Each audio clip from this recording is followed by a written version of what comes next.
Hello and welcome to A Matter of Fact, a weekly podcast that says, what an amazing animal. What size is its penis? With me this week, I have Jason Richardson. Hello. Laura Stevens. Hello. And I'm your host, Kirby Rawstorm. This week's podcast is based on flight, pertaining to any item, living or non, that can hold itself in the air for a prolonged period of time or distance. And so starting off, our round one this week is biology. And we're starting with Jason. So my first fact is totally thrilling. It's about the biology of a flight and the way it affects your tongue. So food actually tastes different in a plane, in the air, than it does when you're on the ground. So there'll often be a lot more salt in an in-flight meal. And that's because before a plane takes off, the atmosphere inside the cabin dries out our noses. And as the plane goes higher, the change in air pressure numbs roughly a third of your taste buds. That's why a lot of people order a Bloody Mary on an airplane, because tomato juice is less acidic in the air, or tastes less acidic in the air.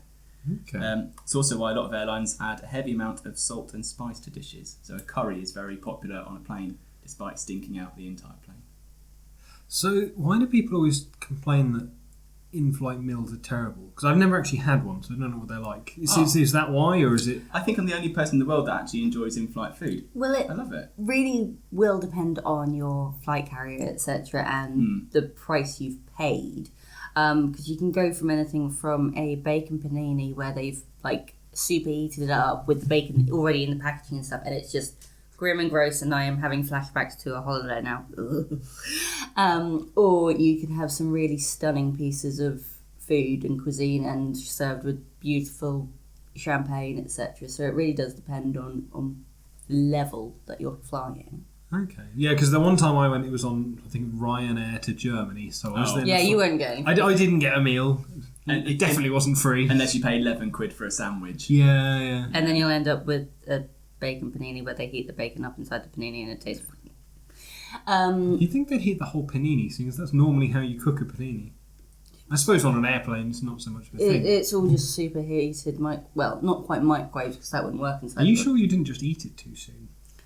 Because you can let things cool off before you eat them. There was no saving the flavour of that thing. That was truly the most revolting bacon thing I've ever eaten, and I love bacon. But you've also got the sense that, because it's all pressurised and things, and the way that because your nose are dried out as well, half of what you taste comes through your nose as well. So if your nose isn't functioning quite as well, then you can't really taste it half as well either. Another thing that they do with a lot of in-flight meals is they try to stay away from anything that is too saucy in case of turbulence, anything that can basically go places. Which is why they do like serving it with rice dishes, etc., because it will stodge it up and soak it up. Oh, I know. There was a really cool thing I saw just on the kind of a similar line of to do with your nose being to do with tasting things. I saw a demonstration once of this guy who basically tasted teas for a living to test their quality, and they covered his nose and he couldn't tell the difference between tea and coffee.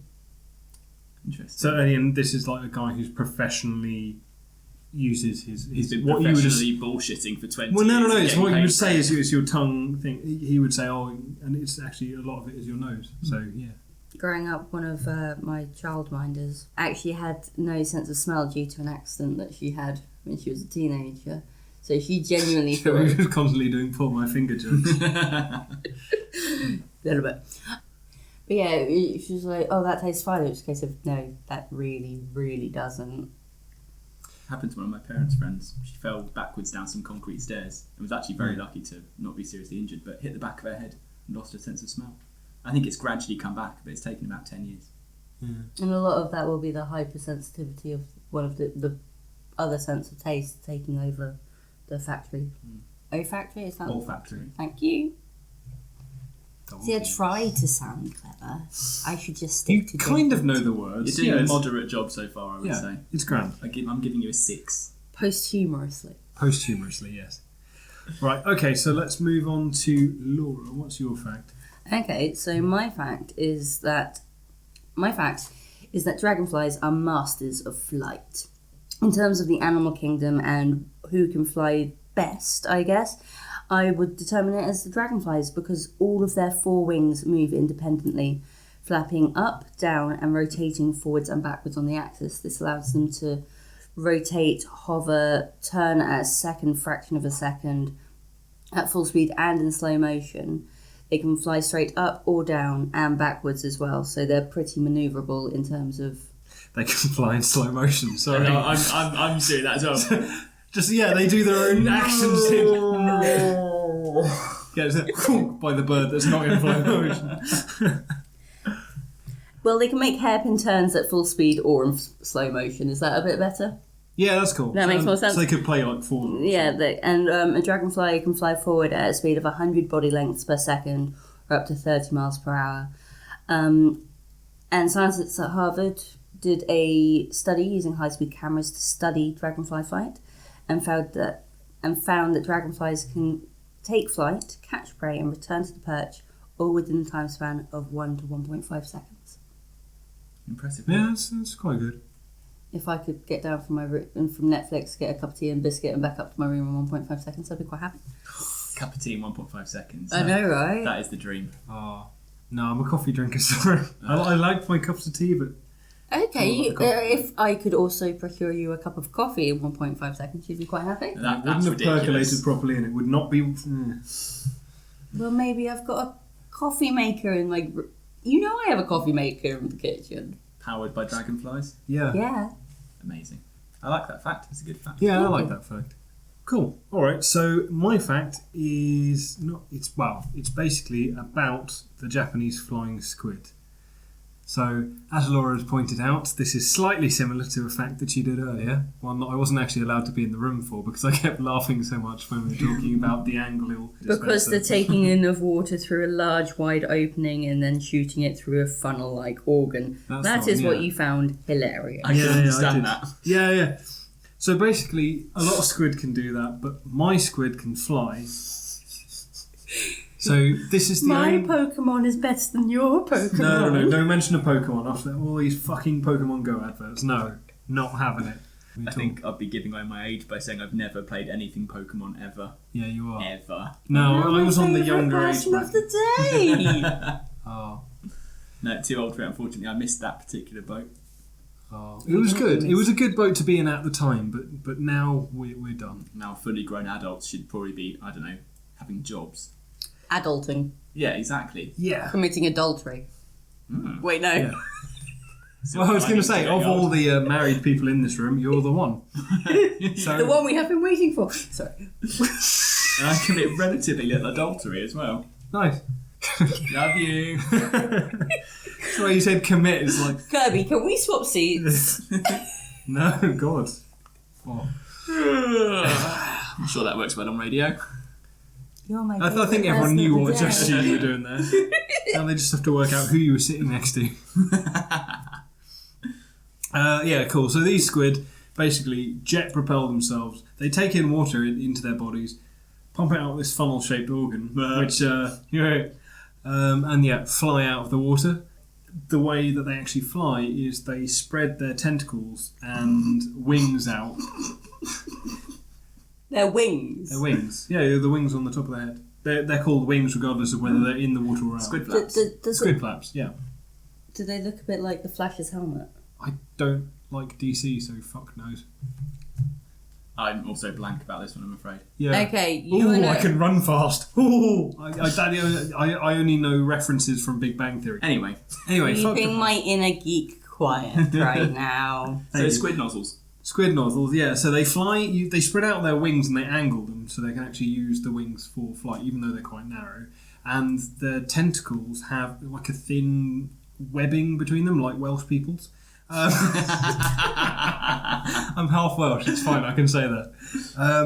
But yeah, they have a thin webbing between their bits, basically their arms, and they use those to fly. And they can fly. They can glide. Sorry, for about 11.2 meters per second, for about 3 seconds. So 98 feet per flight.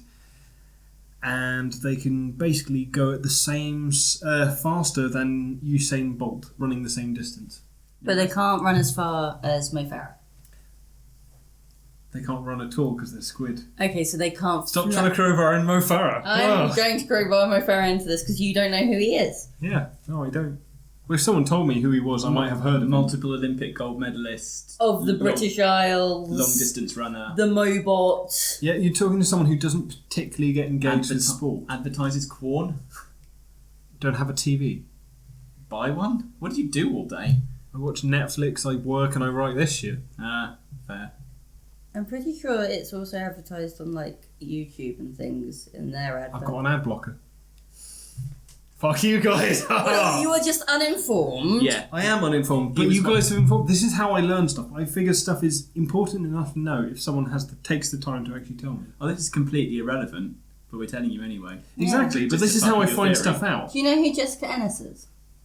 I know the name, vaguely. Not really. If you said Jessica Ennis, I would... Decathlon? One of the many athlons. The face of the Santander advert. He doesn't have a TV. No TV! You walked through the frickin' high street next to Santander, though. Yeah, but I don't bank there. It's a bank. I don't... If Are it was you a really shop... that unobservant that you're wearing horse blinkers? No, but if it was a shop, I might look in to see the products, but it's a bank. I'm getting echoes of Rory's milk float here. This is a ridiculous gap in your knowledge. The London No, Olympics. it's sport. There are Okay, a lot of people who don't I've like sport. decided now that we are now going to have a podcast about the Olympics. Yes, absolutely. Round 10 Olympics. See, the Olympics I find interesting, but it's more the old Olympics, like when they first started. Not when they were in your own country, not 4 years ago.